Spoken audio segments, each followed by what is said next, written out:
Hey, friends, and welcome back to another episode of Thriving Thoughts Up podcast, this season 5, where we're talking about how to thrive in friendship. And today I have a question for you. Do you know what you need out of friendship?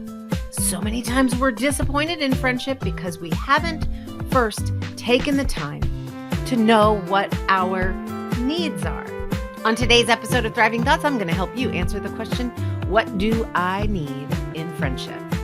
Erik Erikson said, life doesn't make any sense without interdependence.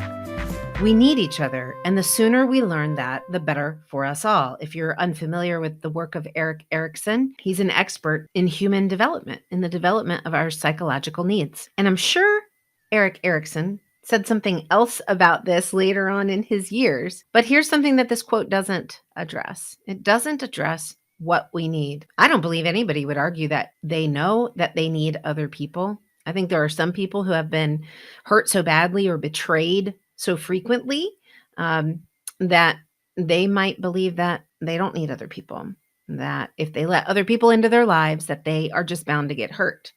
And they're right, because as long as it's a belief that they have, that's what's going to happen. Because indeed, what we believe is what ends up being our reality. That's why we talk about changing from having a striving thought world to a thriving thought world. And one of the ways that I can help you do that in friendship, to thrive in friendship, is to know, yes, number one, you need other people. That's why you have a desire to connect with other people. That's why you feel hurt by other people, because that connection is necessary to our ability to thrive, to live a vibrant life. But how do we know what we need? Are you familiar with the 5 love languages? My guess is you are. It's a concept as well as an assessment that allows people to understand how they experience love. In other words, the language that love is spoken to them in. Keeping in mind that everybody has a different love language at various times in their life and with different types of relationships.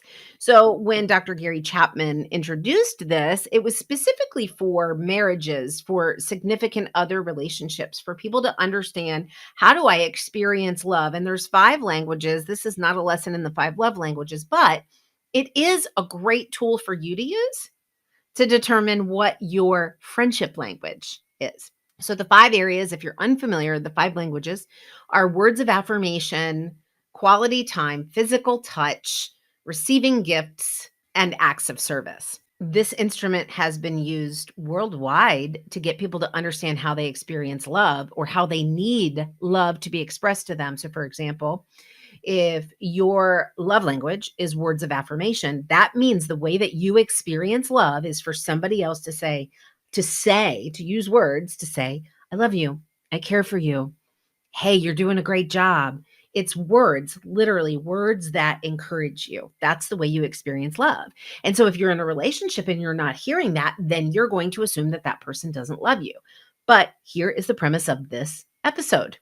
People aren't mind readers, and it's up to us to, number 1, know what we need, and number 2, communicate what we need. So if I don't share with you that, hey, the way I really feel loved is by words of encouragement, of affirmation, then I don't even set the other person up for success to be able to love me in the way that I need to be loved. Even though that assessment was originally designed for significant other relationships, it has been extrapolated and utilized in other settings like the workplace. In fact, Dr. Gary Chapman teamed up with Dr. Paul White, and they have developed an assessment called the Languages of Appreciation in the Workplace. And it's the same 5 languages.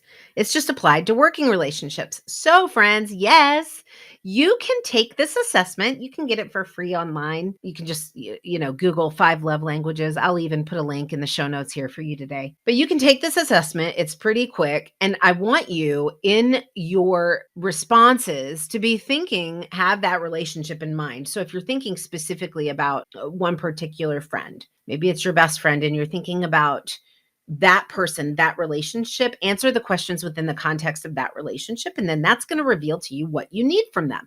We all need each other. Yes, but what do we need each other for? Well, this is your opportunity to find out. How do you need to be loved? What do you need from that person? So once you find that out, the second key to understanding why you need people and what you need from them is to be able to tell them what you need from them so that it increases the likelihood that they will actually give you that thing. Because see, what we've done for too long is we erringly believe that people should know something. They should know what I need. Nope.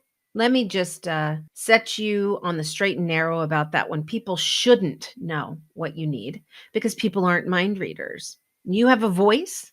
This is your opportunity to use it. Do not excuse yourself from advocating for yourself by believing the lie that somebody else should know what you need. Nope. You've got to share it. If you need your friend to check in on you, to think of you, if you need to feel thought of, maybe you can say, hey, I would love it if you would check in with me once a week. I'd love it if you would check in with me once a day. I don't know what your specific need is, but you have to be able to express the need. Now, the person may not be able to meet that need all of the time. This is why we have 2 or 3 friends who meet different needs. But it is your job to share with them what you need. And it doesn't mean that it's not sincere when they do it just because you told them what you needed. If they are doing something that you have told them that you need, that means they were listening, that means they care, and that means they want to give you what you need. So don't begrudgingly accept something that you've asked for merely because you asked for it. First things first, identify what you need. Use that assessment, the 5 love languages, as applied to your friendship to find out. Number 2, communicate what you need to your friend. Ask them to take the assessment and share with you what they need specifically from you because they know your personality too. And number 3, know this, that whatever your love language, your friendship language is, what we tend to do is to give that need of our own to other people as if we were meeting their needs. So for example, if your need is quality time, you want to spend time with your friends, like that's what you need from that connection. That's the reason why connection is important to you, because you want to spend time with them.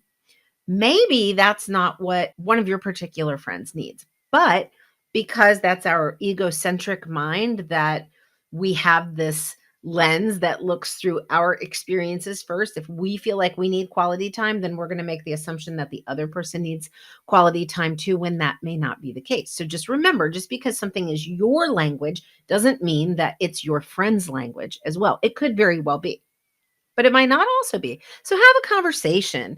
Tune in to your friendship on purpose. Be intentional about saying, hey, yes, girl, we need each other. Yes, we do. But can we dig a little deeper? How can I be there for you? What's the language that you need from me so that you can grow, flourish, and prosper, so that you can thrive? Because that, after all, is why we're connecting. We connect to meet one another's needs. If we could meet all of our needs on our own, we would have no need for connection. So friends, be diligent and responsible to discover what those needs are, to communicate what they are, and to have a conversation with your friend about what their needs are as well. Make your friendship stronger and do it on purpose. Thank you for tuning in to today's message on thriving in friendship. We'll see you right back here on Friday for one last message on thriving in friendship, as well as a special announcement from me for how the Thriving Thoughts podcast is changing going forward and how you can expect to benefit from that change. All right, friends, don't believe the lie that you're not supposed to tell people what you need, because other people, the truth is, they're not mind readers. And if you want to get what you want, you gotta ask for it. Always remember to speak truth over the lies, and you'll thrive in any and every circumstance. See you next time, friends.